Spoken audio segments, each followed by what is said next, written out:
Hello, good day, and welcome to another edition of the Moment with God program. I want to thank God for sparing your life up to this day, and I want to urge you to keep listening and being a blessing to yourself because faith cometh by hearing, and hearing by the word of God. So I really want to say that you should try listening to the Moment with God program, and I believe that God is going to bless you in the name of Jesus. Today, I'm led to talk on guard your vision. Guard your vision. Almighty Father, thank you for your word. Thank you for today. Thank you because you're set to minister to everyone. Thank you, Lord Jesus. Amen.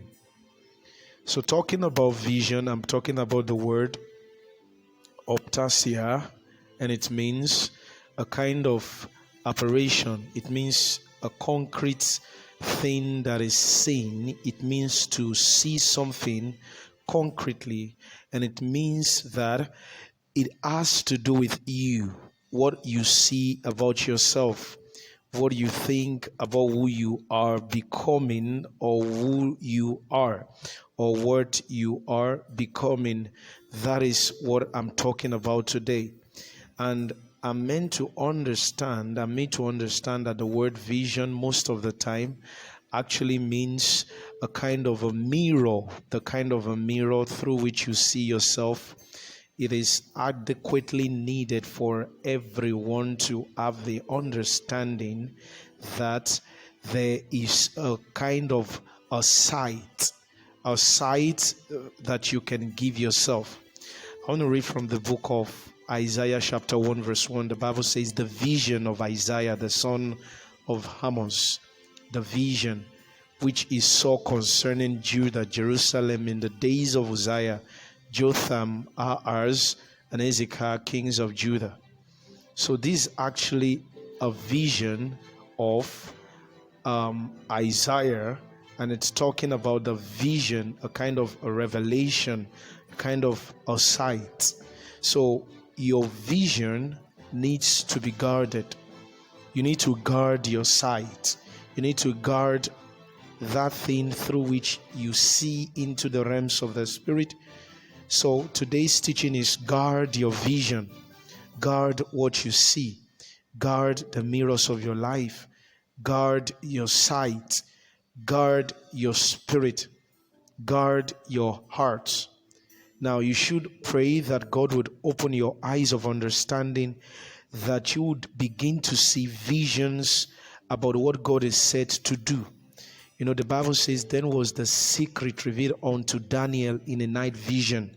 So there are secrets that you begin to see about yourself, or there might be secrets that God had already released unto you. And how did you get the secrets? Some of this secret came to you in a night vision. So God is reminding you that the vision He gave to you the other time, the vision He gave to you as regards a certain instruction, should be guarded. You need to guard the vision. You need to see things about yourself, and you need to have the understanding that if you don't see things about yourself, then you need to keep praying to God that God would reveal things to you, even from His word concerning you, because you are who God says you are. So most of the people are going through life without having an understanding of the vision of their lives. So most of the time you need to take a time and pray, and you inquire of the Lord. Most of the revelations that Daniel saw, most of the vision that Daniel had, was because Daniel was in a state where he needed answers. So it is one thing for you to need answers. It's another thing for you to guard the answers. And how can you guard the answers? How can you guard your vision? You can guard your vision, number one, by not leaving that person that is in charge of vision.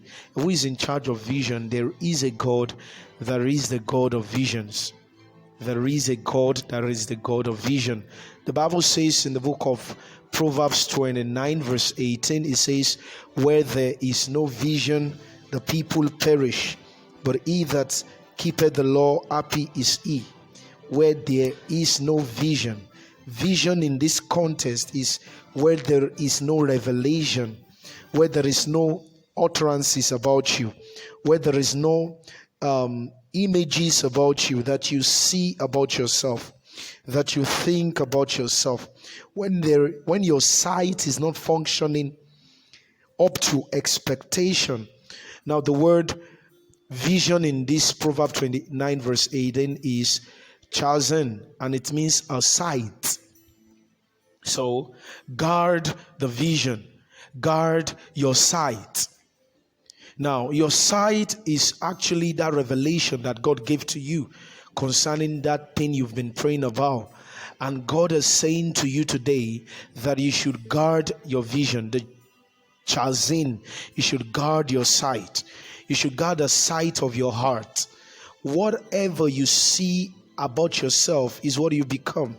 And that is why the Bible says in the book of Habakkuk chapter 2 verse 2 says, and the Lord answered me and said, write the vision and make it plain upon tables, that he may run that readeth it. So this is Habakkuk talking in this context, saying that God had told him to write the vision. He should write the vision. The Lord answered me and said, write the vision and make it plain. So if you are listening to me today, God had given you vision, but the reason why you don't understand what you should do at this time and this point of your life is because you didn't write down some of those vision. You did not write down some of those things that God has said. You did not write down some of those visions that God has given to you. Then you begin to walk in a world and it seems you have no answers concerning certain situation. So there is a need for you to write down the vision. There is a need for you to write down what you see. There is a need for you to write down the revelation that God has given to you. And in writing down the vision, you are guarding the vision. So today's teaching is guard the vision. What other way can you use in guarding your vision? The words of your mouth. The words of your mouth concerning yourself is so mighty. So your words are so powerful. Whatever you see concerning yourself is what you become. Nobody is going to tell you who you really are, because number one, you are the prophet of yourself. And it is what you see yourself becoming that the world gives to you. It is where you see yourself, you find yourself. So in another way of guarding your vision is watching the words that you speak. The utterances you see, you speak concerning your life, the way you imagine things. You know, the Bible says that I will do exceedingly above all that you can imagine or think. So there is a need for you to imagine. Another way of guarding the vision is imagination. If there is no imagination in your hearts, you cannot nurture the vision for the future. So God is telling you today that He had given you certain things, He had told you certain things, but you kept on telling people about those things He had told you. And most of the time, the people will talk you out of the vision that He had given you, out of the answers that He had given you. Why? Because some of this vision came to you while you were being inquisitive of the need that God, I want you to tell me my purpose in life. I want you to open my eyes that I may see. I want you to tell me the next step of action to take. So God is telling me to tell you today that you do have a vision. And if you are under the sound of my voice, you are not too old to nurture a dream and a vision. God says I should tell you that those visions of the past that He had given to you for goodness, mercies, and success in your endeavors, He says I should tell you that by the reason of the anointing of His Son, the risen Christ, your vision will come to pass. Says I should tell you that in this life that you are, you shall begin to envisage, you shall begin to imagine great things and greater dimensions of God working in your life. And you should believe that you are created in the image of God. And that is adequately the image and the vision of yourself that you should see in the mirror that God has placed before you. God bless you. I love you. Shalom.